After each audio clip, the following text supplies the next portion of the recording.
কিভাবে আপনি পরিবারকে জাহান্নাম থেকে বাঁচাবেন? আপনার ছেলে মেয়ে তো স্কুলে ঢোকেই বলছে সকালে উঠে, ও কালিমা তোমার আকাশ, ও কালিমা তোমার বাতাস। তো কালিমার তো আর আকাশ বাতাস নয়, বা আকাশ বাতাস তো আল্লাহর। তো আপনার ছেলে মেয়ে এখানে জাতির কি কল্যাণ করতে পারে? ও তো নিজেই মুশরিক, ওর শিক্ষক মুশরিক, ওর প্রতিষ্ঠান মুশরিক, ওর জাতি মুশরিক। ও তো কখন মুশরিক হয়ে দিন রাত ঘুরে বেড়াচ্ছে, তার তো হিসাবই নাই। সালমান রাদিয়াল্লাহু তাআলা আনহু বলেন, রাসূল সাল্লাল্লাহু আলাইহি সাল্লাম বললেন, এই পৃথিবীর মানুষ, আমার জাতির উপরে বড় আশঙ্কা। আমি তোমাদের উপরে আশঙ্কা করে গেলাম তিনটি বিষয়ে। এক, আইম্মাতা মুজিল্লিন, ভ্রান্ত হুজুর। হুজুর হবে ভ্রান্ত, এটা আমার আশঙ্কা, এটা আমার ভয়। তিনি অন্য জায়গায় বলেন যে হুজুরকে দেখতে লাগবে হুজুর, তার অন্তর হবে শয়তানের অন্তর। হাদিস বুখারী মুসলিম। এই কথা রাসূল সাল্লাল্লাহু আলাইহি ওয়াসাল্লাম বলেন। তিনি বলেন, আলেম ওলামা আমার সুন্নাত ছেড়ে দিয়ে অন্য সুন্নাত ধরে নিয়ে বলবে এইটাই রাসূলের সুন্নাত। আমার আদর্শ ছেড়ে দিয়ে অন্য আদর্শ গ্রহণ করে বলবে এইটাই রাসূলের আদর্শ। রাসূল সাল্লাল্লাহু আলাইহি ওয়াসাল্লাম বললেন, পৃথিবীর মানুষ মনে রেখো, আমি তিন বিষয়ে আশঙ্কা করে যাচ্ছি। তার একটি হচ্ছে ভ্রান্ত হুজুর। দুই, আমার উম্মত হিন্দুদের সাথে মিশে যাবে, এইটা আমার ভয়। আমার উম্মত হিন্দুদের সাথে মিশে যাবে, এইটা আমার আশঙ্কা। জাতির সামনে আমি আশঙ্কা করে গেলাম। তিন, আমার উম্মত মূর্তি পূজা করবে। আমরা নাকি সরস্বতী, ভগবতী, কালী, দুর্গার পূজা করব। কালিমার আকাশ বলবো, তো কালিমার তো পূজা করাই হলো। কালিমার আকাশ আর বাবার আকাশ, কালিমার কেন আকাশ হবে? ঠাকুর জাতির শত্রু, ঠাকুর মুসলমানের শত্রু, ঠাকুর বিশ্ববিদ্যালয়ের শত্রু, ঠাকুর ভারত, বাংলাদেশ, পাকিস্তান, প্রত্যেকটা মানুষের শত্রু ঠাকুর। যেদিন ভারত, বাংলাদেশ, পাকিস্তানের মুসলমান ইংরেজদের হাতে নির্যাতিত, সেদিন ঠাকুর লন্ডনে মুচ পাকায়। আর ঠাকুরের গান আমার ছেলে মেয়ে বলবে মানে? এত কাপুরুষ হয়ে দুনিয়াতে জন্ম আমরা নিনি। আমার ছেলে মেয়ে ঠাকুরের গান বলে না। আপনার কেন বলে তার জবাব আপনি দিবেন, আমি দিব কেন? ছেলে জন্ম দিয়েছেন, জবাব দিবেন আপনি। মেয়ে জন্ম দিয়েছেন, জবাব দিবেন আপনি। আপনার ছেলে মেয়ে ঘুম থেকে উঠে ঠাকুরের গান বলে, আপনি কি বুঝাতে চাচ্ছেন? ছেলে মেয়ে মানুষ করেছেন জাতির জন্য, না প্রতারক করে মানুষ করেছেন, না ধোঁকাবাজ করে মানুষ করেছেন? আপনার ছেলে যেদিন ক্লাস 10-এ পড়ে, সেদিন আপনি বলেন আমার ছেলের মেধা ভালো, গোল্ডেন পেয়েছে।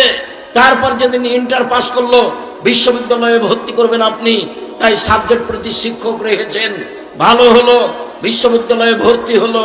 তারপরে লন্ডন গেল, বড় ডাক্তার হলো, পিজি হাসপাতালের ডাক্তার হলো, 3 লক্ষ টাকা বেতন। ওই কোম্পানির ওষুধ লেখে, যেই কোম্পানিটাকে টাকা দিয়েছে, বলেন আপনার টাকা পয়সার অবস্থা কি? আপনি জাতির কি করতে পারেন? কি করার মতো ক্ষমতা রয়েছে? আপনার ছেলে মেয়ে মানুষ করার সিদ্ধান্তই ভুল। আপনি জাতির কল্যাণের জন্য ছেলে মেয়ে মানুষ করেন না, জাতিকে পরকালমুখী করতে হবে, এই জন্য আপনি ছেলে মেয়ে মানুষ করেন না। বা আপনার নিজেরই জানা নাই যে কিভাবে ছেলে মেয়ে মানুষ করলে জাতির জন্য হতে পারে।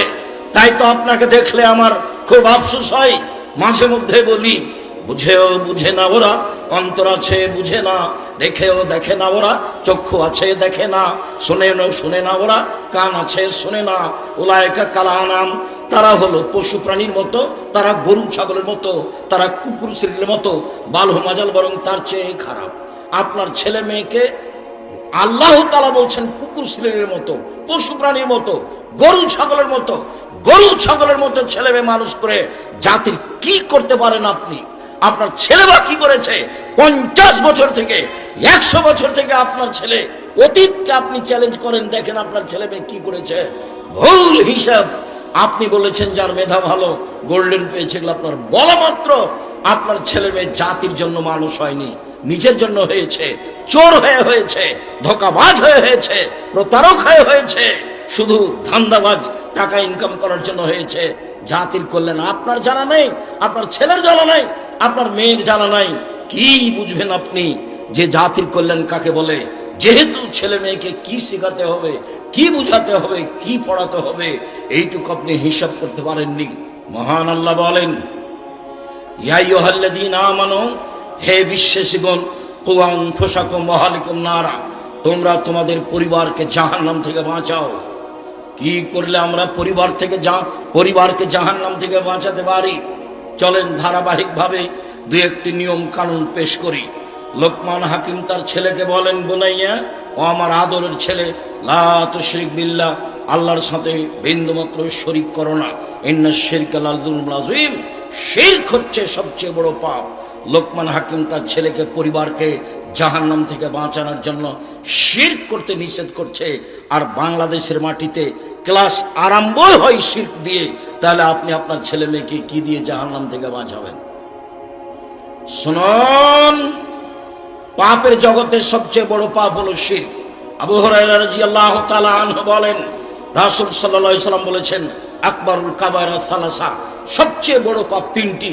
তার এক নম্বর পাপ হচ্ছে আল ইশরাকু বিল্লাহ, আল্লাহর সাথে শিরক করা। দ্বিতীয় নম্বর পাপ হচ্ছে উকুকুল ওয়ালিদাইন, পিতামাতার অবাধ্য চলা। তৃতীয় পাপ হচ্ছে শাহাদাতুজ জুরে, মিথ্যা সাক্ষী দেওয়া। কত মানুষ নরসিংদী জেলে 15-20 বছর থেকে আছে, নিজেই জানে না আমি কেন জেলে। জজ জানে না ঘটনা কি, উকিল জানে না ঘটনা কি, সাক্ষী জানে না ঘটনা কি। সাক্ষীকে বলেছে 50,000 টাকা দিব তোমাকে, অমুককে তুমি মেরে আসো, বাস অমুকের ব্যাপারে তুমি বিরুদ্ধে সাক্ষী দিবা। ও তখন বলছে আমি 2 চোখে তাকে মারতে দেখেছি, অথচ যার ব্যাপারে বলছে সেদিন সে নরসিংদীতে ছিল না। তাহলে সাক্ষী জানে না ঘটনা কি, উকিল জানে না ঘটনা কি, জজ জানে না ঘটনা কি, যে সাজিয়েছে সেই মাত্র জানে। সেই জাতিকে আপনি কিভাবে মানুষ করতে পারেন?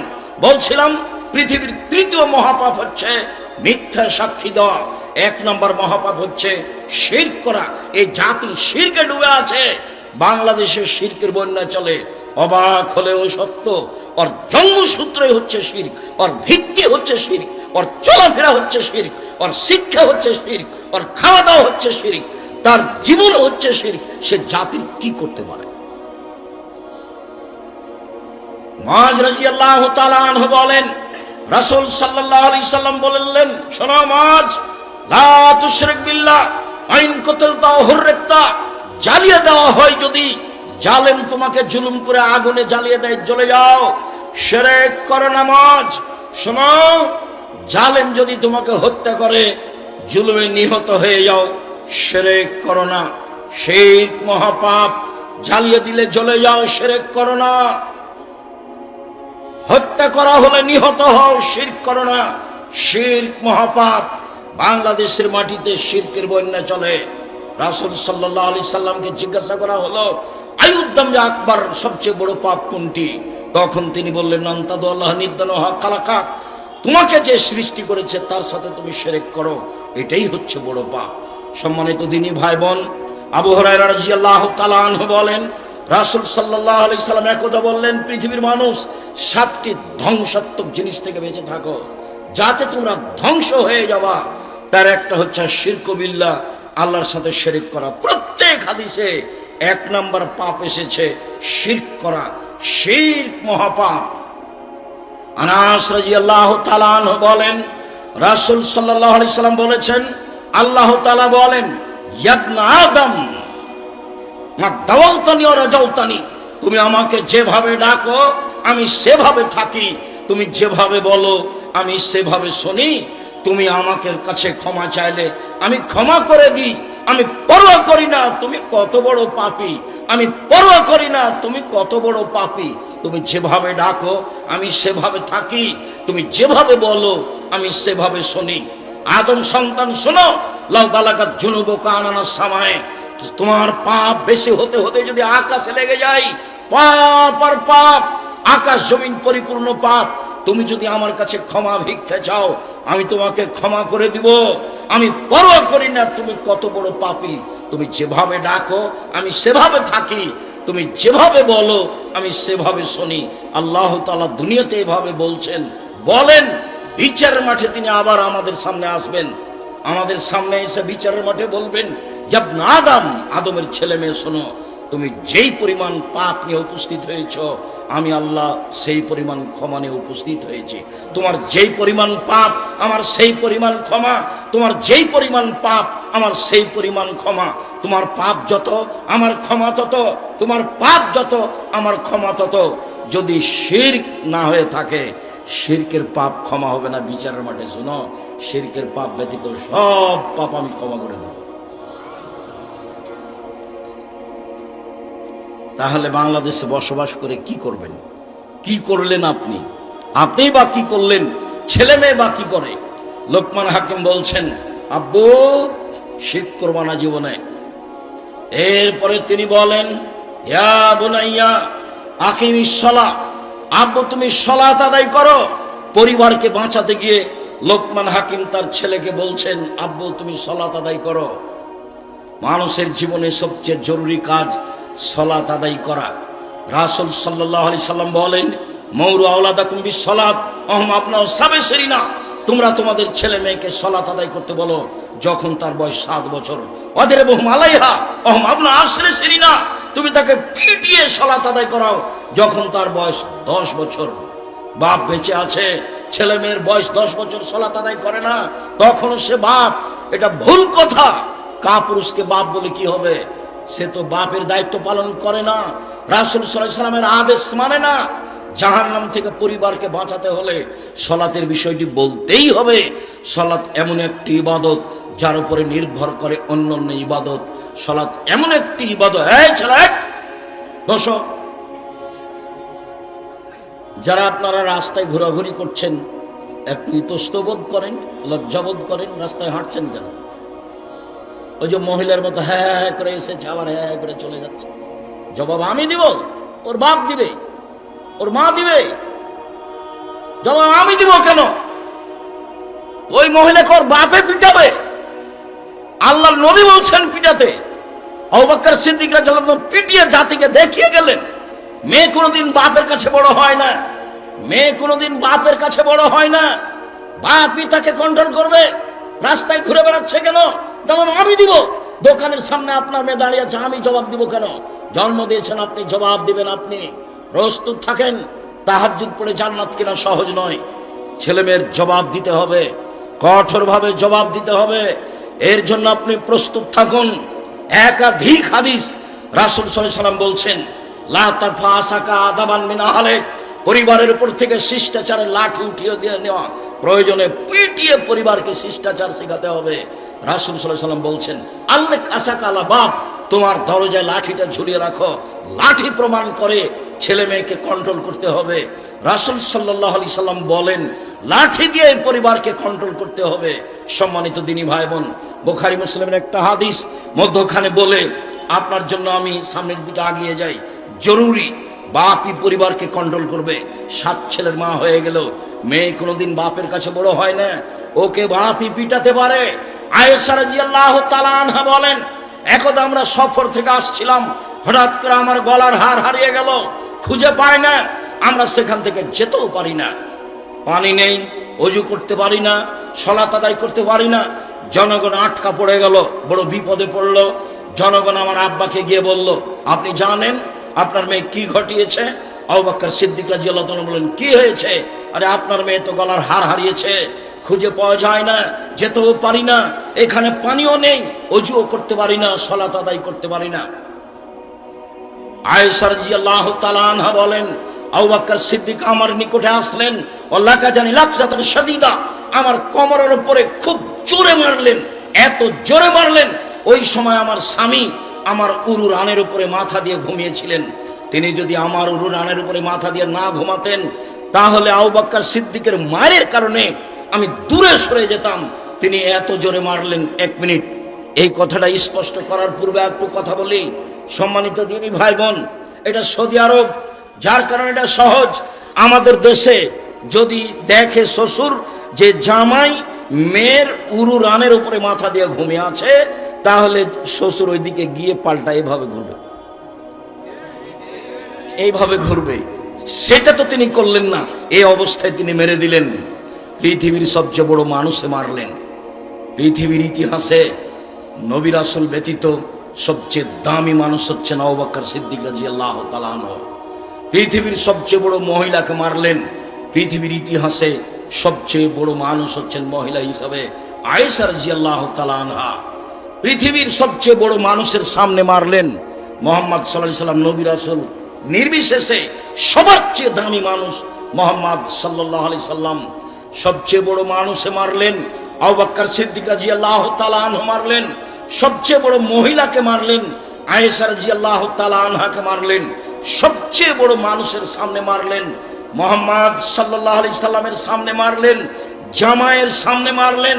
বিবাহদারী মেয়েকে মারলেন। পূর্ণ যুবতী মেয়েকে মারলেন। হাত দিয়ে বাঁধলেন। খোলা মাঠে মারলেন। 1400 মানুষের সামনে মারলেন। পৃথিবীর সবচেয়ে বড় মানুষে মারলেন। পৃথিবীর সবচেয়ে বড় মহিলাকে মারলেন। পৃথিবীর সবচেয়ে বড় মানুষের সামনে মারলেন। বিবাহদারী মেয়েকে মারলেন। পূর্ণ যুবতী মেয়েকে মারলেন। জামাইয়ের সামনে মারলেন। হাত দিয়ে মারলেন। খোলা মাঠে মারলেন। 1400 মানুষের সামনে মারলেন।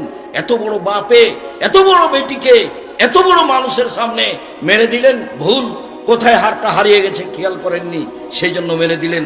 আর আপনার মেয়ে ঢং ঢং করে রাস্তায় হাঁটছে আর দোকানপাটে বসে থাকছে আর জিনিস কিনছে। এইটা আপনি সহ্য করেন কিভাবে? আপনি তাকে একটা ধমকও দিতে পারেন না। আপনি আবার বাপ? ছি, থু। কে বলেছে আপনি বাপ? আমি তো বলিনি, আমি বলিনি কোনদিন। হাদিস বুখারী মুসলিম। ধর্ম বিক্রি করতে আসেনি। জাতির যদি রাস্তাঘাট করে দিতে না পারি, জাতির যদি স্কুল কলেজ করে দিতে না পারি, জাতিকে চূড়ান্ত সঠিক ধর্ম দিতে পারবো ইনশাআল্লাহ। ধর্মের ব্যাপারে জাতিকে ফাঁকি দিয়ে পরকাল হারাতে রাজি নই। সালাত এমন একটি ইবাদত যার উপরে নির্ভর করে অন্যান্য ইবাদত। সালাত এমন একটি ইবাদত যার উপরে নির্ভর করে অন্যান্য ইবাদত। সালাত যদি থাকে তাহলে বাকি ইবাদত টিকবে। সালাত যদি বিচারের মাঠে না থাকে তাহলে বাকি ইবাদত কেটে দেওয়া হবে, বাতিল বলে গণ্য হবে। তাই বলেছি ওযু করে সালাত আদায় করতে হয়। পানি নেই, তায়াম্মুম করে সালাত আদায় করতে হবে। মাটি নেই, বিনা ওযুতে বিনা তায়াম্মুমে সালাত আদায় করতে হবে। কিবলার দিকে মুখ করে সালাত আদায় করতে হয়। কিবলা বোঝা যায় না, কিবলা ছাড়াই সালাত আদায় করতে হবে। দাঁড়িয়ে সালাত আদায় করতে হয়, দাঁড়িয়ে থাকা যায় না।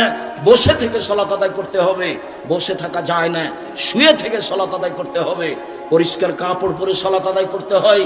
পরিষ্কার কাপড় নেই, যেই কাপড়ে পেশাব পায়খানা লেগে আছে সেই কাপড় পরেই সালাত আদায় করতে হবে। পরিষ্কার অপরিষ্কার কোনো কাপড়ই নেই, আপনি কারণবশত উলঙ্গ হয়ে আছেন, সালাতের নামাজের টাইম হয়ে গেছে, এই অবস্থাতেই সালাত আদায় করতে হবে, করতেই হবে। পৃথিবীর এক ব্যতিক্রম ইবাদত যা মানুষের সাথে কোনোদিন আপোষ করে না। হজ আপোষ করে।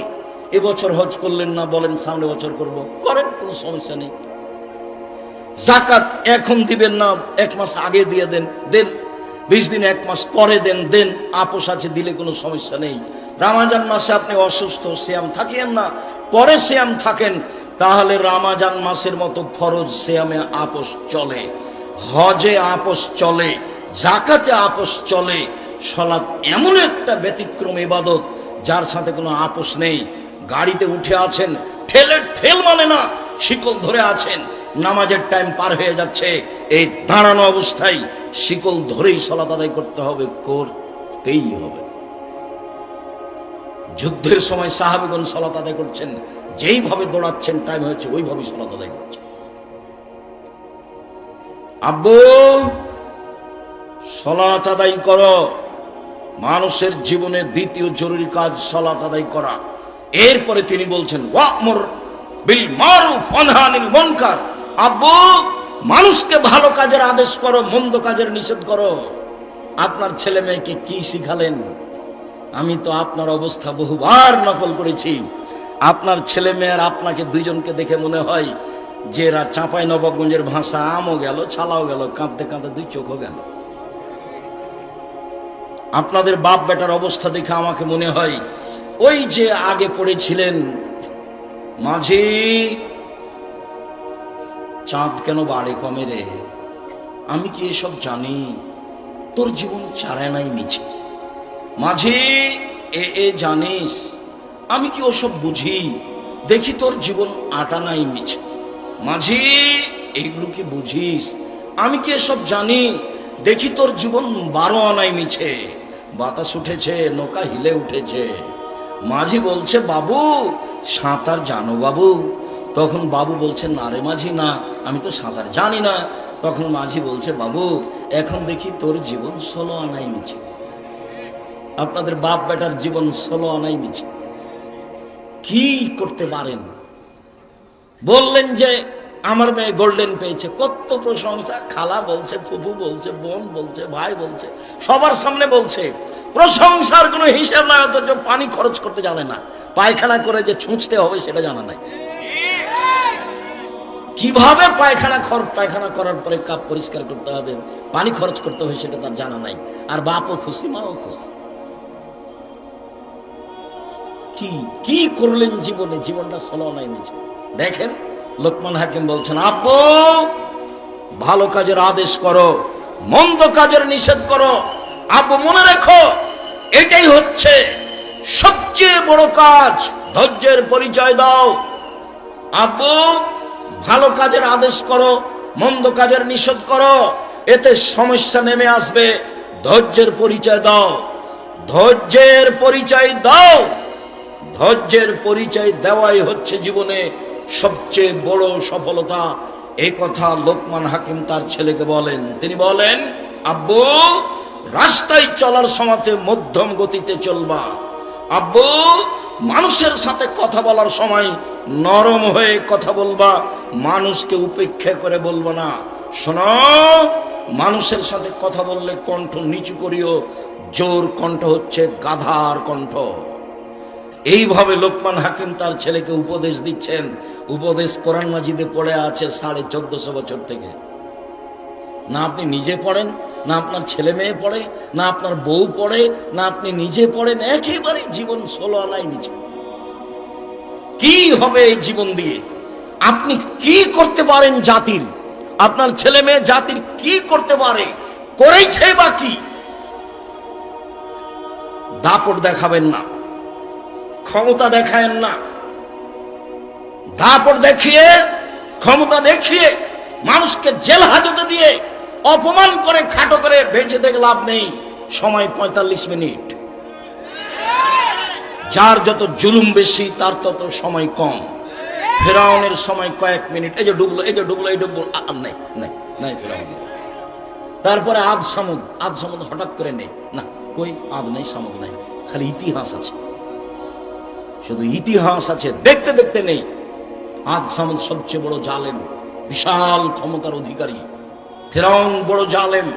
অল্প সময়, আপনাদের নেত্রীর 45 মিনিট সময় দেখে হুঁশ করা দরকার। ক্ষমতা দেখাবেন না কাউকে।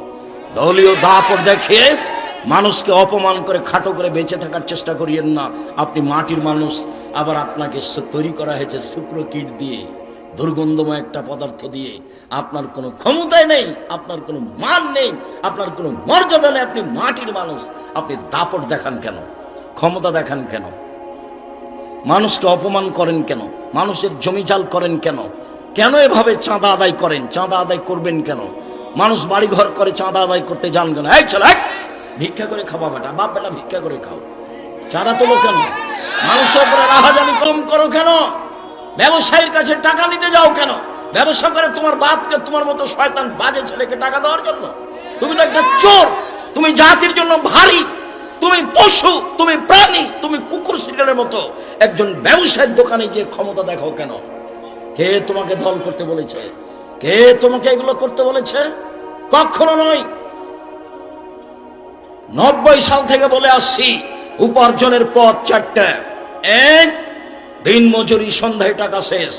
2, জমি চাকরি, 25 দিনে বেতন শেষ। 3, জমি চাষ, সমান সময় আর না হয় লস, সমান সমান আর না হয় লস। 4, ব্যবসা। তখন আল্লাহ রাসূল বললেন, পৃথিবীর মানুষ শুনে রেখো, সত্যবাদী বিশ্বস্ত ব্যবসায়ীরা জান্নাতের নবীদের সাথে থাকবেন। নবীদের সাথে সহজেই থাকা যায় না। একজন সাহাবী রাতে রাসূলের কাছে অজুর পানি নিয়ে গেছেন আর মেসক। আল্লাহ রাসূল খুশি হয়ে গেছেন। খুশি হয়ে গিয়ে বলছেন, সালমা শাইতা, তুমি কিছু চাও? যা চাও চাও। খুব খুশি আল্লাহ রাসূল। তখন সাহাবী বলছেন,